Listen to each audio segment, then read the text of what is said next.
Imagine two people standing in the exact same car dealership. Both can afford the same £100,000 car. One pays cash, the other takes a loan.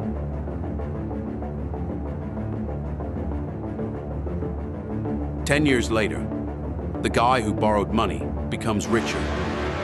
Sounds stupid?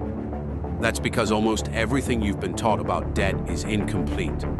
Before you call this financial nonsense, let's run a simple experiment. People walking into a car dealership. Both can afford the exact same luxury car. The first person pays cash. The second person takes out a loan. Now here's the strange part. The second person is actually much richer. Sounds backwards, right? Most of us grow up believing that debt is bad. We're told that if we borrow money, we're making a mistake. And sometimes that's true, but the reality is much more complicated. Because some of the wealthiest people in the world don't avoid debt, they actively use it. In fact, many rich people try very hard not to spend their own money. So why would someone with millions or even billions of dollars choose to borrow money instead? The answer has less to do with being rich and more to do with understanding how money works. And once you see it, you'll never look at debt the same way again. Let's start with a simple example. Meet Alex and James. Alex has £100,000 saved up. James also has access to £100,000. Both want to invest in something that could make them wealthier in the future. Alex decides to use all his savings to buy an apartment. The entire £100,000 is gone. It's now locked inside the property. James does something different. He puts down a smaller deposit and borrows the rest. Now both people own a property. But James still has a large amount of cash available. At first, this doesn't seem important. But fast forward a few years. The value of both properties increases. Alex makes money. James also makes money. But James still has cash available to invest elsewhere. Maybe he buys another property. Maybe he starts a business. Maybe he invests in stocks. While Alex has one opportunity, James has multiple opportunities. This is one of the biggest differences between how many wealthy people think and how most people think. They don't just look at money. They look at opportunity. And opportunity often requires flexibility. Now, before we continue, let's clear something up. Not all debt is good. If you borrow money to buy something that immediately loses value, that can create problems.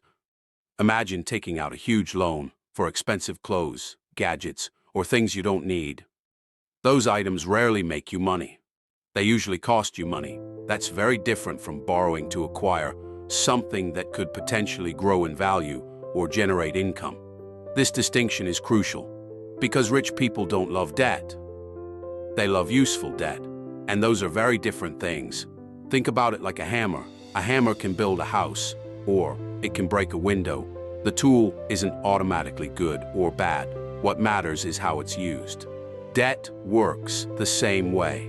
Now let's move to something even more surprising. Imagine a billionaire owns shares in a successful company. Those shares are worth hundreds of millions of pounds. One day, the billionaire wants cash. Most people assume they would simply sell some shares. Problem solved. But selling creates a problem. Taxes. The moment assets are sold, there can be tax consequences depending on the situation and location. So instead of selling, some wealthy people choose another option. They borrow against their assets. Think of it like using your house as collateral for a loan. The billionaire keeps ownership of the shares. The shares continue to grow, and they gain access to cash.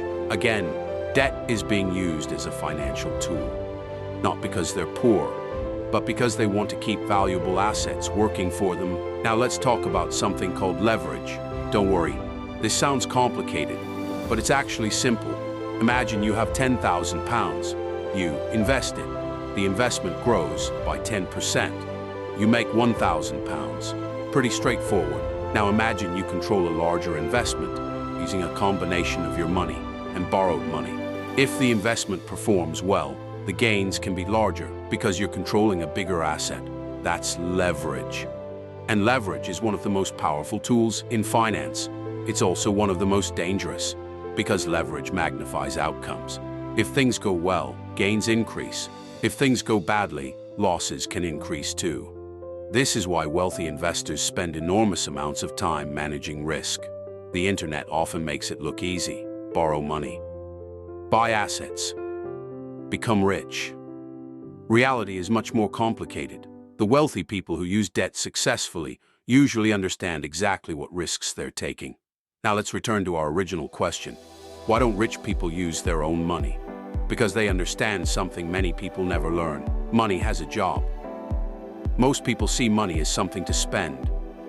Many wealthy people see money as something to deploy. To them, every pound, dollar, or euro is a worker, and they want those workers producing results. Imagine owning a machine that generates income every day. Would you turn it off if you didn't have to? Probably not. That's how many investors think about assets. They want assets working, growing, producing, generating returns. The moment they sell an asset or drain their cash reserves, they may lose future opportunities. So instead of asking, "Can I afford this?" many wealthy people ask, "What's the smartest way to structure this?" It's a completely different question, and that different question often leads to different decisions. Now here's where many people misunderstand this idea.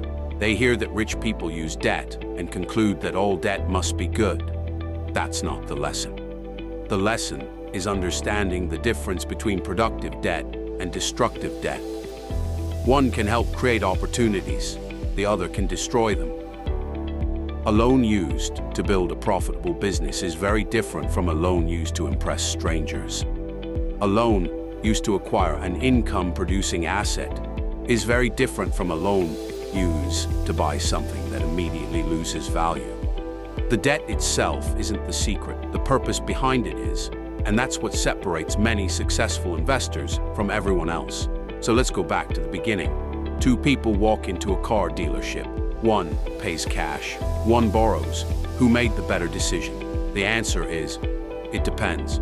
What else could that cash have been doing? What opportunities exist? What risks are involved?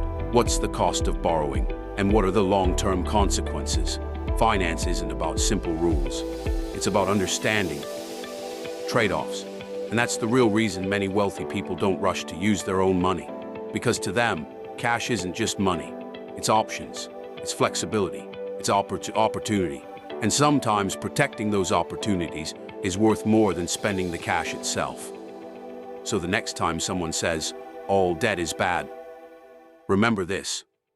Some of the richest people in the world borrow money every single day. Not because they have no money, but because they understand how to use it differently. And that difference changes everything.